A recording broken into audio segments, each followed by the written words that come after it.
Hello, hello, hello, and welcome back to Mondays with Matt. So excited to have you here. The theme of today's show is believing futuristically.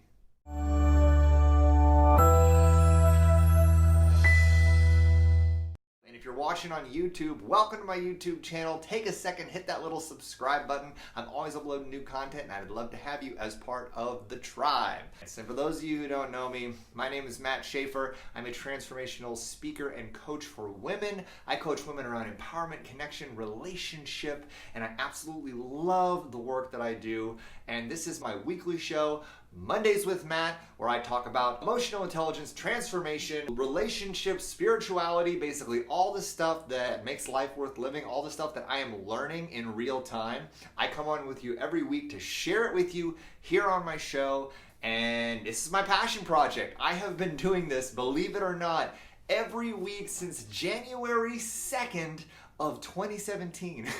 Can you believe that? I haven't missed a week. I haven't missed a week in nearly 3 years. It's really wild to look back on it now and realize I've done like almost 200 of these shows. Believing futuristically. Because here's the thing, belief is a foundational component of creation.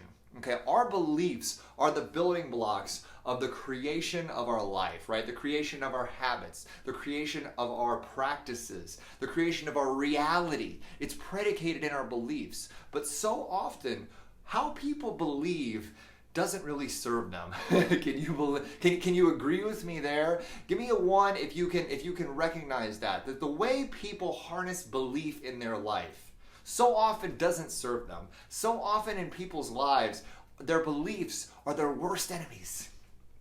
Can you relate to me there? I know for myself, for a lot of my life, my beliefs were huge anchors holding me back. My belief that I wasn't good enough. My belief that I was doomed to failure in my life. My belief that I had already used up all my opportunities, right? That I was out of second chances, that the world was out to get me. Belief can be such a profound anchor and can drag us down.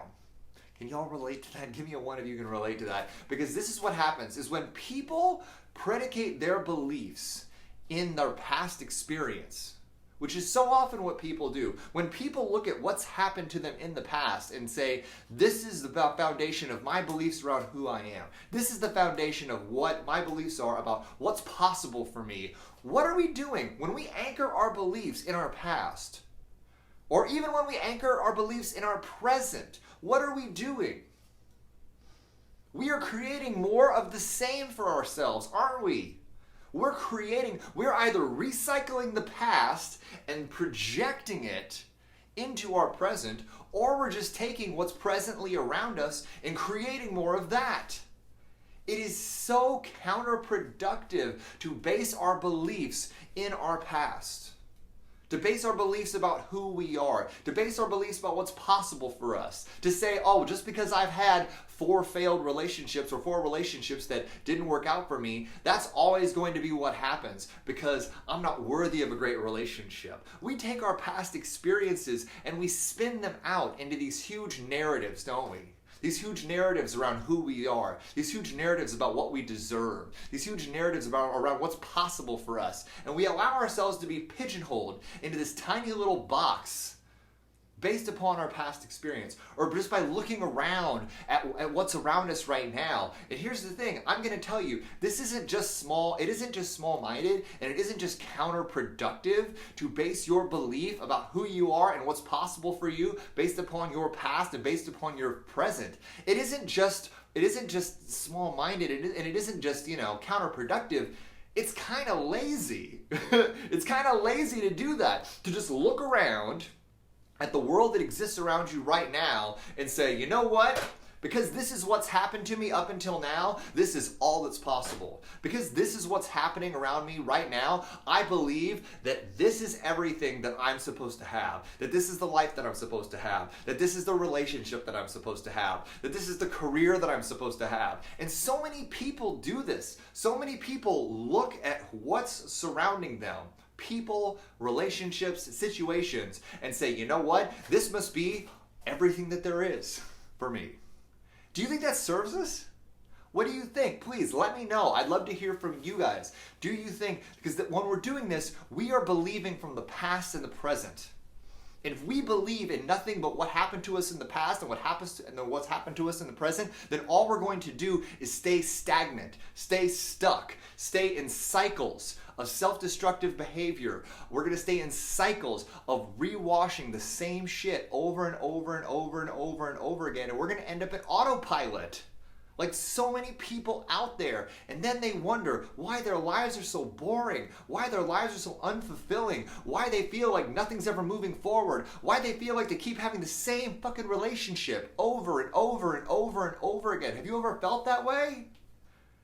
It's because people haven't taken conscious control of their beliefs, and they haven't had the courage to believe futuristically. You get to have the courage, if you want to create something new in your life, if you want to expand into incredible unknown possibility, all the things that lie before you, you get to believe futuristically. What do you think that means? What do you think it means to believe futuristically? So guys, when we're talking about believing futuristically, it means we get to believe in something that doesn't currently exist around us. We get to believe that our past does not define our future. We get to believe that just because we're not seeing and experiencing something around us right now, that doesn't mean that it doesn't exist. It doesn't exist and it isn't waiting for us out there. We get to believe in more than we have achieved up until now. We get to believe that there's more possible. We get to believe that there are greater things out there, greater relationships, better opportunities, more happiness, more joy, more freedom, more fulfillment. We get to anchor ourselves in the belief that if we choose to believe in something greater, that the universe will conspire to support us. That the universe will conspire to help us create it. Because I guarantee you, the instant that you can anchor in your belief of the true relationship that you want to create, not the relationship that you have, not the relationship that you may have had in the past or that you might have right now, or the relationship that you have created a story that you're only entitled to this much, but the belief that I want it all. I want a soulful, passionate, powerful, mind-blowing connection with someone else. And I'm not going to settle for anything less than that. When you choose to believe in that, oh my God, it starts to come towards you immediately. You start to gravitate towards it immediately. And the more into alignment with that belief you can become, the closer you're going to get to it until one day, boom, you get it. And I'm sure my clients can tell you that as you come, because what happens, the two-step process is you get to create that belief, that futuristic belief around what it is that you want deeply, and then you get to spend all your time working on embracing that belief, embodying that belief, coming into alignment with that belief. And as you do that, you start to get signs that you're moving in the right direction, don't you? Erin can tell you. Erin says she created a vision board and she looks at it every day. Heck yeah, Erin, a vision board is an amazing way to anchor us and to create a physical representation of these beliefs. I'm overdue to create a new vision board, to be honest with you. But I have vision statements. You can't see them, but up on the wall, I have vision statements. I have up on my wall that I am a magnet for love, abundance, and adventure. And my voice is changing the world. I have that as a physical reminder every day when I walk into this office that is what I am committed to.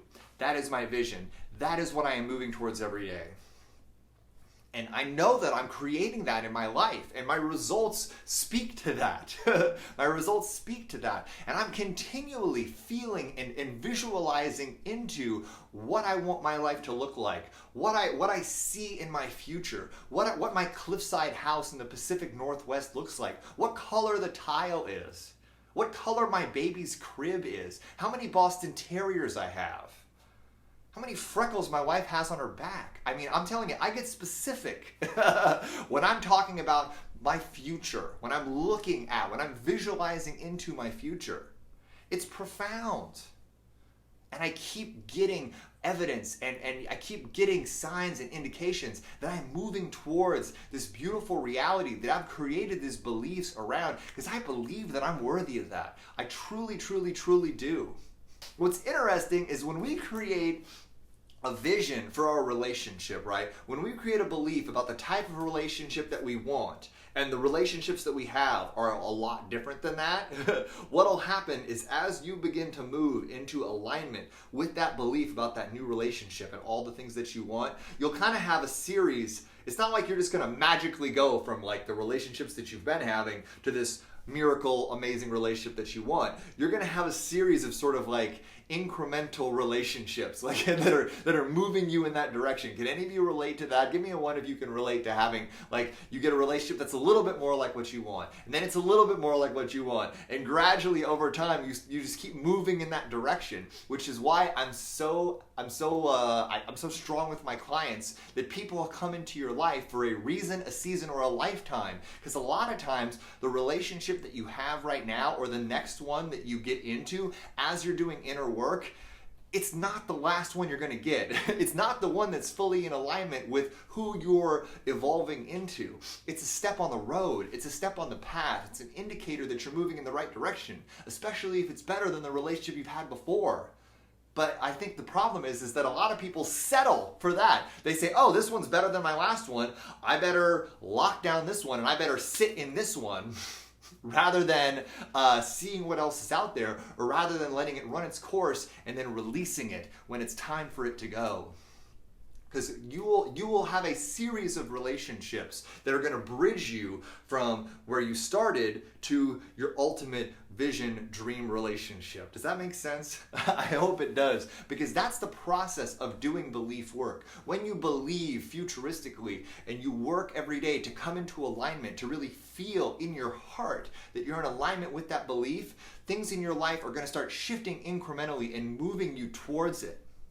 It doesn't really happen that often where you just decide to embrace a new belief and all of a sudden like everything you've ever wanted in alignment with that belief comes crashing into your life. Because if that were to happen, you couldn't handle it anyway, could you?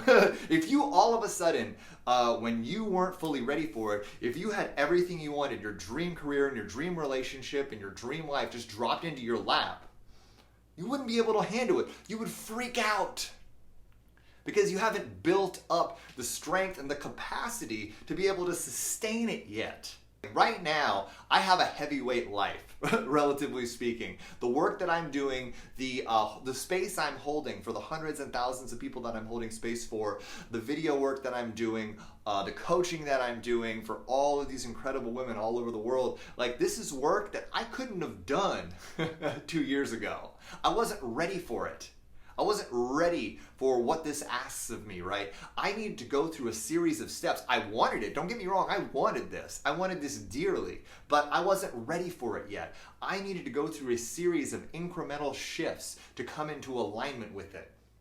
So that's something that I want you to be really conscious of as you're believing futuristically is patience. The importance of patience, because you are going to go through a series of steps and a series of evolutions on your road towards the incredible future belief that you're shifting into. Does that make sense? Give me a one if that makes sense, guys, because I want to make sure this is landing with you, because it's very, very, very important. It's a huge part of my coaching, and it's a huge part of my life. This is the process. I'm talking about this because I am actively in this process myself right now of continuing to ask myself, who do I intend to become? What am I moving into? And to continue to always be present and appreciative of what's happening to me in the present moment, but always be looking towards the future and keeping myself connected to that vision, and to keep myself continually coming into alignment with this belief of who I am and what I want to create and how beautiful my life is going to look and feel like, 3 steps down the road, 5 steps down the road, 10 steps down the road. I'm always looking at different intervals out into the future and imagining what that's going to look like and what that's going to feel like, even more important. BJ Monet. Well, it's so hard to find someone as awesome as you. Just mediocre blokes out there. I like that term, mediocre blokes. That sounds like a good band name. If I had an English punk band, My band name would definitely be The Mediocre Blokes. Give me a one if you'd like to see an album from the Mediocre Blokes. Maybe we could be like the opening act for the Arctic Monkeys or something like that. It's The Mediocre Blokes. Oh my God, that's hilarious. Okay, so I'm getting distracted. But truly, like, I want you to ask yourself, what would it mean for you in your life to believe futuristically? What are your beliefs grounded in right now? What are your beliefs around the relationship that you want? What are your beliefs around the life that you have? What are they anchored in right now? Are the beliefs that you have anchored in what's easy? Are they anchored in what your experiences have been? Are they anchored in what's currently around you right now? Are they anchored in just the obvious junk that's surrounding you or that you've experienced, right? And if they are, is that serving you? Look at what you are grounding your beliefs in. Are your beliefs around dating based in your prior experiences in online dating? Or your prior relationships? Are your beliefs around your profession or around your work? Or around your friendships or around your family? Are they based in all the crap that's currently around you? Or do you have the courage to believe futuristically? So this is the Matt challenge for this week, y'all, is to look at the basis of your beliefs. Look at the basis of your beliefs around yourself, around romance, around intimacy, around your career, around all these different aspects of your life, and ask yourself, is the way that I am connecting with my beliefs, is what I'm anchoring in my beliefs in the past? Olga says, probably. Yeah, Olga, and you know what? You're right. And for a lot of people out there, we do have our beliefs anchored in our past because that's human nature. It's human nature to be like, well, this is what's happened to me up until now, therefore this is what's real. But that is what keeps people stuck their whole lives. That is one of the primary issues of the human condition, and that is what our ego uses to keep us locked in this stagnant, frustrated space. Because the greatest threat our egos face is us growing into something that they can no longer control, right? Our egos are committed to keeping us locked in this position that we're in. So it is going to use every tool at their disposal, including all of your past experiences and everything around you right now, to say, because you experienced this and because this is around you right now, this is all that there is. If you believe in anything other than what you've experienced up until now and everything that's around you right now, you're dumb. You're setting yourself up for disappointment. You're setting yourself up for failure. What could be worse than failure? Right? You know what's worse than failure? Not trying. You know what's worse than failure? Being stuck in autopilot your entire life. You know what's worse than failure? Regret. Give me a one if you can relate to that. There's a whole hell of a lot of things worse than failure. Failure is like not even in my top 5 things that I'm looking to avoid. I am like, bring on the failure, baby. Pour it all over my face. I hope I fail. I hope I create a band called the Mediocre Blokes. We go on the road and we suck and we fail.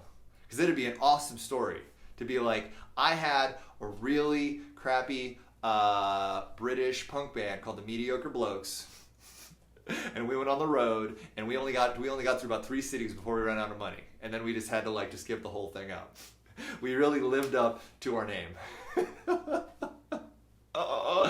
Oh my God, I'm cracking myself up. But yeah, so truly, Lenore puts it beautifully here. You can't grow without failure. And you cannot transcend where you are and where you've come from unless you believe futuristically. Unless you say, I understand and I appreciate what my past and what my present have taught me, and I'm choosing to believe in something far greater. I'm choosing to believe in what makes my heart sing. I'm choosing to believe in what scares the crap out of me. Because a lot of times when you believe futuristically and when you look out into the future, into the unknown, and say, you know what? I think I want so much more than what I currently have. So many different forces, so much conditioning comes crashing in on you and says, who are you to ask for more? Who are you to ask for that kind of relationship? Who are you to ask for that kind of abundance? Who are you to be that happy? Don't you see how many miserable fucking people are around here? Why should you have any more than them? Why are you so selfish? Why can't you just be grateful for what you have and shut up and stop asking for more? You ever hear those voices? I know I have. I know I still do. I still hear those voices, right? And with every step, with every move we take out into the future, out into the unknown, we're gonna have to come up against our condition. We're gonna come up against our scarcity. We're gonna come up against our fear. And releasing all that stuff is what I mean when I say we get to come into alignment with these future beliefs. Because we can create a belief that we want a mansion and a soulmate and a purpose-driven career and all this beautiful stuff.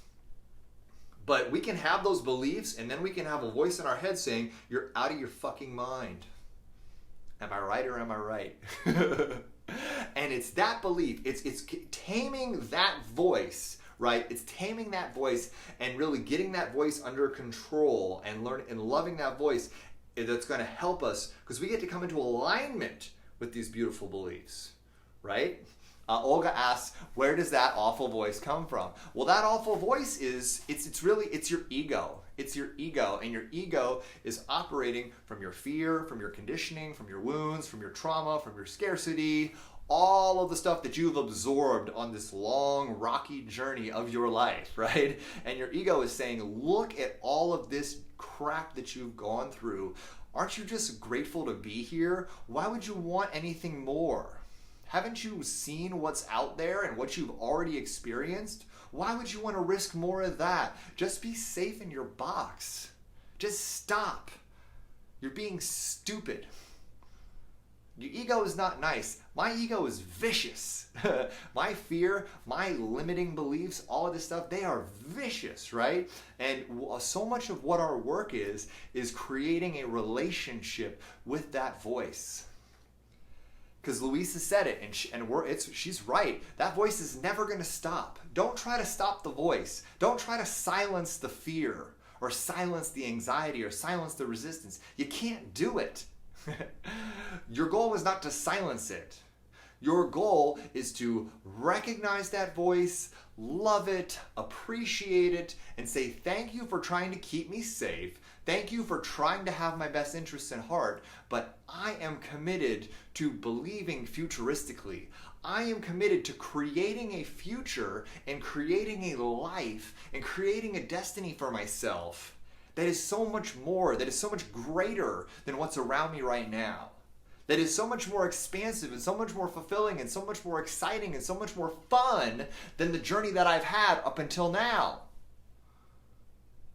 You get to love that voice. You get to love your ego. You get to love the fear. You get to love all of your experiences that you've had up until now and what they've taught you and say, thank you for everything that you've given me. Now I'm stepping forward into something greater. Give me a 1 if you're committed to that. Give me a 1 if you're committed to believing futuristically. Because part 2 of the MAT challenge, part 1 is to look at your beliefs and look at what they're anchored in. Are they anchored in your past experiences? Are they anchored in your trauma? Are they anchored in your wounds? Or are they anchored in just the crap that's around you right now? And I'm not saying everything around you right now is crap. I'm just saying that are your beliefs, have you pigeonholed your beliefs about your life to the current physical things that are around you right now? And can you see that that's kind of lazy?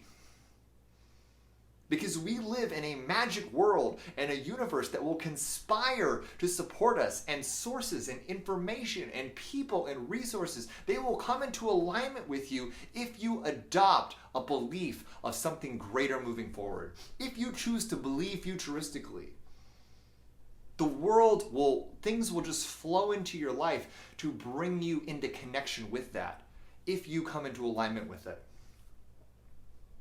Olga's in, Lenora's in, everybody's in. I love it. I know Luis is in because we're working on it every week. I know Aaron Whip's in because we're working on it every week too. We got clients on here, all my amazing coaching clients. I appreciate y'all so much. Because here's the thing, part 2 of the MAT challenge is you get to create some future beliefs. You get to create some beliefs about what your life gets to look like. You get to create some beliefs around who you get to be to live that life. What kind of person do you get to become? Do you get to evolve into in order to be that free, abundant, radiant person? Who do you get to be in order to call in and actually support and sustain that dream relationship? Because if you're living in a world of doubts and cynicism and insecurity around relationship and intimacy, if you're living from a place of lack of self-worth around connection with other people, you're not ready for it yet. So part one is develop those future beliefs around who you are, what kind of abundance you want in your life, what kind of relationship you want. And then you get to release everything that's standing between you and those future beliefs. You get to come into alignment with them. Give me a 1 if you're committed to doing that. Give me a 1 if you are ready to believe futuristically, and keep believing futuristically. Because here's the thing, things are going to continue to evolve for you as you move forward. This is not a static process. This is a process that is going to grow and evolve with you as you move on. So you get to continue to maintain future beliefs that are out in front of you, no matter how far you come, no matter how much you expand. That's the incredible magic, dynamic nature. And you get to fall in love with the process of evolution, not of reaching some fixed point of a belief of who you are and what you want, but in the process of evolving and expanding and growing and moving forward, you get to fall in love with that journey, because it never ends. It never ends. And it can be fun just to see what's possible for you by continuing to move out into the unknown for days and weeks and months and years. I've been out in that world. I've been moving forward into that space for so long now that I just accept it. I don't even have any limitations anymore on what I'm believing for myself. My beliefs for who I am and what I'm here to create and what I'm moving into are so vast now that they scare me, which is perfect. Because your futuristic beliefs, your future beliefs, they should scare you a little bit, because that fear is coming from your ego. That fear is coming from that finite, limited view of yourself that doesn't really exist outside of your own mind and outside of your own wounds. So I hope that this resonated with you. I hope that it did. If it did, take a second, hit that little share button. If you're watching on YouTube, take a second, hit the subscribe button so you can be part of our YouTube tribe. And guys, I hope that you're able to get out there in the world and really let go of your fixed, static beliefs that are holding you back, and recognize that when you believe futuristically, the entire universe of possibility opens up. Everything that's available to you, which is truly infinite, unlocks. But it starts with you, and it starts with your beliefs. And until you're able to remove and liberate your beliefs from the static, fixed nature of your current environment and your past, nothing's going to change for you. But you can make that decision today. You can transform your life today with one decision. So give me a 1 if you're committed to that. Fantastic. I love you all dearly, and thank you so much for watching Mondays with Matt, and I will see you next week. Bye-bye.